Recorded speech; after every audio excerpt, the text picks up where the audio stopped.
नमः सर्वेभ्यो सर्वाभ्यश्च।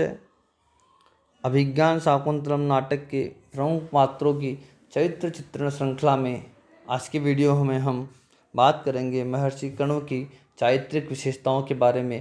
कि अभिज्ञान शाकुंतलम नाटक का यह पात्र कण्व किन किन चारित्रिक विशेषताओं से युक्त है। महर्षि महाकवि कालिदास ने किन विशेषताओं से युक्त इस पात्र का चित्रण अपने काव्य में किया है, उसी बात पे हम आज चर्चा करने वाले हैं। अभिज्ञान शाकुंतलम नाटक में 3 ऋषियों का चित्रण हुआ है, महर्षि कण्व, महर्षि दुर्वासा तथा महर्षि मारीच। इन तीनों का अपना अपना पृथक व्यक्तित्व है, किंतु उनमें महर्षि कण्व की भूमिका सर्वाधिक महत्वपूर्ण है। यद्यपि महर्षि कण्व की उपस्थिति केवल चतुर्थ अंक में ही होती है, किंतु प्रथम, द्वितीय एवं तृतीय अंक में तापस कुमारों तथा ऋषि कन्याओं एवं सप्तम अंक में मारीच आदि के द्वारा उनके विषय में कही गई बातों से उनके व्यक्तित्व का आकलन हो जाता है। सर्वप्रथम बात करें तो हम जानते हैं, हम पता लगता है कि वे आश्रम की कुलपति हैं। आश्रम के कुलपति वे होते हैं जो 10 सहस्त्र मुनियों का अन्नदान आदि से पोषण करते हुए अध्यापन का कार्य करते हैं। मुनिनाम 10 सहस्त्रम योन्नदानादि पोषणात् अध्यापयति विप्रर्षिर असौ कुलपति स्मृत है। कण्व के आश्रम में भी अनेक शिष्य शिष्याएं विद्या अध्ययन में लीन हैं, किंतु वे स्वयं निसंतान हैं। उन्होंने अपनी समस्त स्नेह संपत्ति पोष्यपुत्री पर निछावर कर दी है, शकुंतला पर निछावर कर दी है। वे त्रिकालज्ञ हैं एवं एक नैष्ठिक ब्रह्मचारी हैं। काश्यप गोत्र में उत्पन्न होने के कारण उनका दूसरा नाम काश्यप है। शाश्वते ब्रह्मणि वर्तते इति, इससे हमें पता लगता है। अपनी अलौकिक तपस्या के प्रभाव से वे भूत, वर्तमान तथा भविष्य तीनों का ज्ञान कर लेते हैं। मारीच ऋषि भी उनके तप के प्रभाव के प्रशंसक है। तब प्रभावात् सर्वमिदं प्रत्यक्षम तत्र भवतः कण्वस्य। शकुंतला की भावी विपत्ति का आभास उन्हें पहले ही हो गया था, इसीलिए वह उसके शमन हेतु सोमतीर्थ चले जाते हैं। जैसा कि हमें पता लगता है, दैवमस्यः प्रतिकूलम शमयितुम सोमतीर्थम गतः। पुनः सोमतीर्थ जब वे लौटते हैं तो शकुंतला के गांधर्व विवाह का वृत्तांत भी उन्हें अशरीरिणी छंदोमयी वाणी के द्वारा पता लगता है। इससे पता लगता है, इसे हम जानते हैं कि वे एक त्रिकालज्ञ और नैष्ठिक ब्रह्मचारी हैं।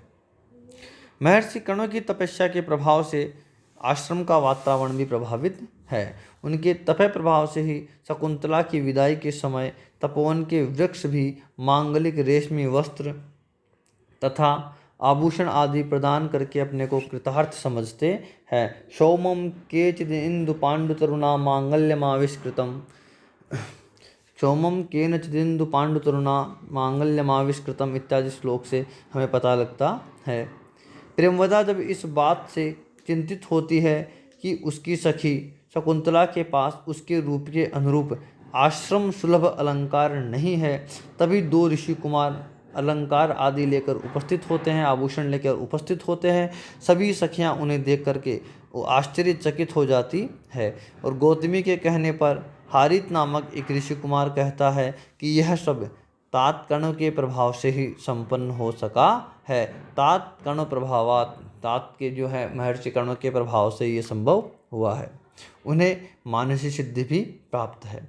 ऐसा प्रतीत होता है कि ये अग्निहोत्री हैं। उन्होंने श्रौत विधि से अग्निहोत्र कर लिया है। उसके तपोवन में अग्निशाला भी है। अग्निशरणम प्रविष्टस्य, इससे पता लगता है कि वहाँ पर अग्निशाला भी है। और अमीम वेदिम परितः श्लोक से भी पता लगता है कि यह परिलक्षित होता है कि आश्रम में जो है अग्निशाला है। ये स्नान, संध्या आदि नित्य कर्मानुष्ठान में निरत रहने वाले तेजस्वी ब्राह्मण है। ऋषि कण्व का तपोबल अपार है और इसे राजा भी मानते हैं और कहते हैं जाने तपसो वीर्यम, अर्थात हम जो है ऋषि कण्व के तप का बल जानते हैं। जब ऋषि को पुनः लौटते हैं सोम तीर्थ से, तो कणों को शकुंतला और राजा के गांधर्व विवाह की सूचना भी एक अशरीरणी छंदोमयी वाणी के द्वारा पता लगती है, जो कि उनके तप का ही प्रभाव है, उनके तपोबल को परिलक्षित करती है। और उनके तपोबल का ही ये प्रभाव है कि उनकी उपस्थिति में राक्षस तपोवन में उपद्रव नहीं मचाते हैं, वह उनके नित्य कर्मों को जो है प्रभावित नहीं करते हैं, उनकी जो है प्रार्थनाओं को बाधित नहीं करते हैं। और तप के प्रभाव से ही उन्हें शकुंतला के पुनर्मिलन का वृत्तांत भी मालूम हो जाता है। इन्हीं सब बातों से पता लगता है कि महर्षि कर्णों का तपोबल अपार है। ऋषि कर्ण तपस्वी होने पर भी लोक व्यवहार के ज्ञाता हैं। चतुर्थ अंक में सारंगरव से संदेश भिजवाते समय वे स्वयं कहते हैं कि वनौ वनौ कशोपि वयम लौकिक ज्ञा एव, कि जंगल में रहने के बाद में हम लौकिक व्यवहार को जानने वाले हैं। राजा को जो संदेश देते हैं उसमें लौकिक आचार की पूर्ण झलक है। वे अपनी पोष्य पुत्री के लिए राजा की अन्य पत्नियों के समान पद चाहते हैं, बस इतनी ही उनकी मांग है। उनके अनुसार अन्य सब पदार्थ तो भाग्य के अधीन हुआ करते हैं। विदाई के समय शकुंतला का जो उपदेश देते हैं वह एक आदर्श उपदेश है, उसमें भारतीयता की झलक है। उनके उपदेश के अनुसार ससुर ग्रह में जो बड़े लोग हैं उनकी सेवा करना वधू का भाव होना चाहिए। पत्नियों के साथ सखियों के समान व्यवहार करना चाहिए। पति अपमानित करे भी तो भी उससे झगड़ा नहीं करना चाहिए। सेवकों के साथ उदारता का व्यवहार करना और समृद्धि के समय घमंड नहीं करना चाहिए। इस प्रकार का यह उपदेश सिद्ध करता है कि वे व्यवहार कुशल हैं और लौकिक जो व्यवहार को जानते हैं।